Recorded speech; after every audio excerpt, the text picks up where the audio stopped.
Hi friends, I'm Felicia. Welcome back to my channel. Today we're going to talk about the books that I read in February. And I had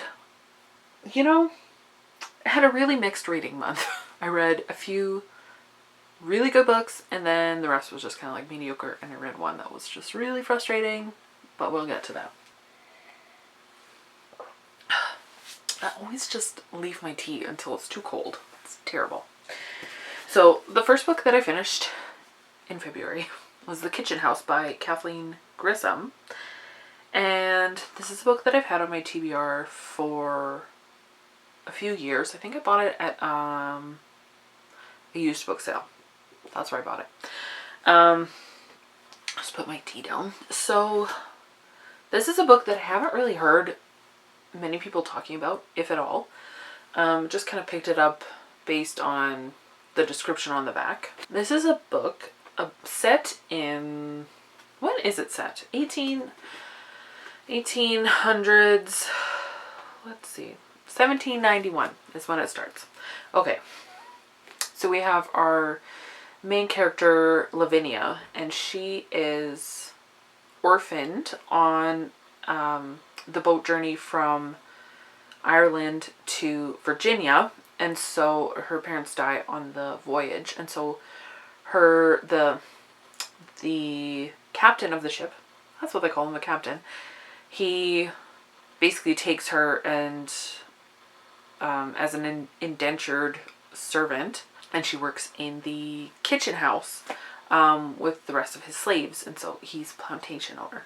Anyway, so that's kind of where we start, is just this girl living on the plantation as a servant, so not really a slave, but as she's still indentured, but like when she comes of age then she's free.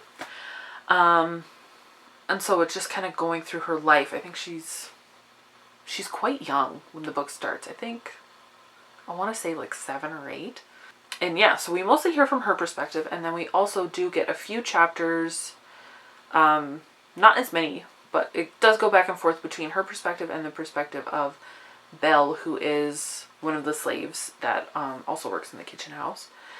And yeah, it's just kind of, going through their lives. And I actually liked this a lot more than I thought I would at the beginning, but we didn't get very far in, and I was like just totally invested with these characters. I wanted to know what was going to happen to them. I just wanted their lives to turn out good. And this is about a plantation in Virginia, so their lives aren't good, but I was just like connected to the characters, and by the end I was just like, oh man, these guys, they were in my heart. So I really enjoyed this. I was listening to the audiobook, which is good, and sometimes I listen to an audiobook where I like kind of start listening to it, I'm not really sure if I'm into it or not, and then all of a sudden I'll just hit a point where I am just totally invested, and then I just listen to it until I'm done. So that happened with this one, but I would recommend this if you like historical fiction. I don't tend to, although this year I have been reading a lot about like slaves in the South. So that's interesting. But yeah, if you like historical fiction, I would recommend this one. It was really good. Okay, then I part read ebook and part listened to the audiobook for The Statistical Probability of Love at First Sight by Jennifer E. Smith, and that title is just ridiculous. So this is a young adult romance, which I just like not into. So spoiler, I thought this was only okay. So basically it's about a girl who's flying to London because her dad is getting remarried, and so she's flying to be there for the wedding, and she ends up meeting this boy while she's waiting for the flight. I don't even remember their names. That's funny. This girl and this guy, they meet, and then they end up sitting beside each other on the plane, and they just have this connection, and they talk the whole way there, and then they just kind of part ways, and then she tries to, meet him again while they're in London. And that's basically what the book is about. And I thought it was really, I don't know, it's really mediocre. Like, I didn't really enjoy it. So yeah, I was reading it as an ebook because I like to have an ebook going so that I can read it in bed on my Kindle. And I like to read, something that's just kind of like, floofy before bed. Doesn't get my mind too engaged. And so I decided to read that. And then one day I was reorganizing my kitchen cupboards and cleaning them. And so I decided to just get the audiobook for that so that I could finish it, because I was like, I need an audiobook right now, and whatever, I just want to finish this book. I don't know. It was just blah. There were things that could have been really interesting about it, but it just felt really surface level, and I don't know. I didn't love it. I would recommend it if you like YA romance, but if you don't, then it's just like I just not into that anymore. So I have another book by Jennifer E. Smith. And I think I'm gonna read a few I want to do a try chapter tag with some of these like really old YA books that I bought like 7 years ago when I started my channel. So yeah, I want to try a chapter or read like 30 pages and see how I feel. Like, because I want to do an unhaul, but that's not this video. I'll do a video about that, don't worry. But yeah, so it was only okay. The next book that I finished was The Art of Racing in the Rain by Garth Stein. And again, this one was only okay for me. So it's about a guy, it's told from the perspective of a dog, and he's basically telling his life and his owner's life. That's the story. His owner is trying to become a professional race car driver. So this dog is also very obsessed with race cars because that's what his owner loves, and so that's what he loves. Yeah, I don't know. This book just didn't do it for me. It was very sad. It's a very sad book. There are many tragic things that happen in his owner's life. I'm not going to spoil it, but very tragic and sad. And it was actually really hard to read because it was just like punch, punch, punch, punch, punch in the gut, like one after the other. And it was just like, oh my gosh, this poor guy can't get a break. So it was hard to read. By the end, things settled down. Things were looking good for him. It does have a very bittersweet ending. But yeah, this is a hard book to read. And most of the time I didn't particularly love the way that the dog's voice was written. Just, I don't know. Didn't do it for me. I'm a cat lady. I'm okay with dogs. I have met dogs that I liked. Even dogs that I have loved. I have had dogs in my past. Walker. That was a good boy. Anyways, yeah, so, yeah, I didn't love it, guys. I'm sorry. I don't know why I'm sorry. I don't know if this is a beloved book. It has very mixed ratings from my, on Goodreads, from people that I follow. The next book that I read. This one I'm excited to talk about. And then we're going to end on a bummer, just so you know. But going into this one, The First 15 Lives of Harry August by Claire North. Loved it. So this was the book that I ended up reading for the BookTube spin, which I loved. So, okay, let me tell you why I loved it. So our main character, Harry August, he is born, dies, and then he, instead of, going into the afterlife or whatever, he is born again from the exact moment that he was born the first time. And so he continually lives his life from, when was he born? 1918?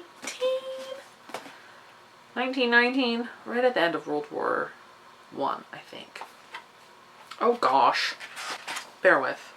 Yeah. He's born on New Year's Day, 1919. Okay, so then he continues to die and be born at that moment and live his life again. And so, it's just, okay, I love books.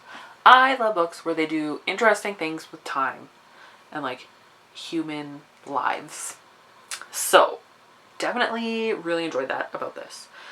I liked the writing. I liked the way that the story was told. We do go back and forth between, his lives and moments in his lives. But I don't, for me, it wasn't confusing. I was able to track with where we were most of the time. Like, sometimes I was like, where are we? But then I figured it out. Oh, and just the things that happen in his life. And then there's this event that happens, kind of carries out through the rest of the whatever. Well, yeah, because at the end of one of his lives, a little girl comes to him and says, Dr. August, I have a message for you. The world is ending and we need you to help us figure out why and to stop it. So that's just like, ooh, what? And then, so yeah, he keeps, living his lives. Okay, so I don't want to give too much away because that's basically all I knew about it when I went into it, and I was not prepared for this ride. It was great. So I would recommend this if you like sci-fi. It was wonderful. Okay, so now we're going to end on a bummer because, wait for it, because I read Midnight Sun by Stephanie Meyer, which is the long-awaited reworking of Twilight told from Edward's perspective. And I listened to the audiobook, but I got the book from the library as well, and I had to bring it back before I filmed this video. I didn't get around to filming it before it was due. And like, it's a fat book. It's like 660-ish pages, and it needs to be half that. This book was annoying. Okay, I'm not a Twilight hater. I actually like Twilight, but this book was stupid. And I remember, I think it was 3 or 4 years ago now, I reread all of the Twilight books. I read the unpublished, leaked draft of Midnight Sun as it was, and I liked it when I read it then. And I read the 3 graphic novels. Those are terrible. But I read everything. And so then I remember I liked the draft of Midnight Sun when I read it back then. And this is just bloated, so repetitive. Like, just, I wanted to die because literally Edward, just the whole book, he's like, first he's like, I want to eat Bella. I'm a monster. How come she smells so good to me? I'm going to have to leave. I'm going to have to kill her. And then he just spends like pages and pages and pages thinking about how much he wants to kill her. And then he realizes that he's in love with her. And then he spends pages and pages and pages obsessing about how he loves her, but he's a monster and he can't be with her and he can't make her be a vampire too. And he can't take her life away from her, but he loves her and he never wants to. It's just like, oh my word. Like, literally half of the book is just him in his head, just like ruminating over and over. Like, if you did a shot every time that Edward, first of all, thought about how he wanted to kill Bella, how he was dangerous for her, how he's a monster, how much he loves her, doesn't understand why he loves her, but he loves her. Like, you would be drunk very quickly. So it was like, oh my word. It was so annoying. It was so long. And I just was so aggravated. And I wish that I hadn't spent, well, I listen to audiobooks but like, that audiobook is 25 hours. Ridiculous. So at one point I was describing it to Chris. It's like, I'm so annoyed at this book. And he's like, why don't you stop reading it? I was like, because I have to finish it. Like, and it really is just Twilight. Like, I thought this was going to be other things, like, farther in the series. No, it's just Twilight. It ends where Twilight ends. And I was like, oh my gosh. So yeah, I read it and it just made me tired. I was like, no, this book. And so now I kind of want to read the draft of Midnight Sun to see how this is so different, because I don't remember it being so freaking annoying.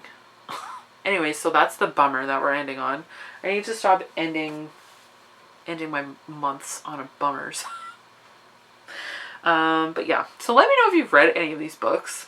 If you have any books, I think I said this last month too, if you have any books that like deal with immortality or like just twisty things with time, like leave a comment, drop it down below for me, because I definitely want to read those. And yeah, that's all I have for today. So I hope that you have a really good day. I hope that you are enjoying what you're reading. And I'll be back soon with another video. So until next time, so long and thanks for all the fish.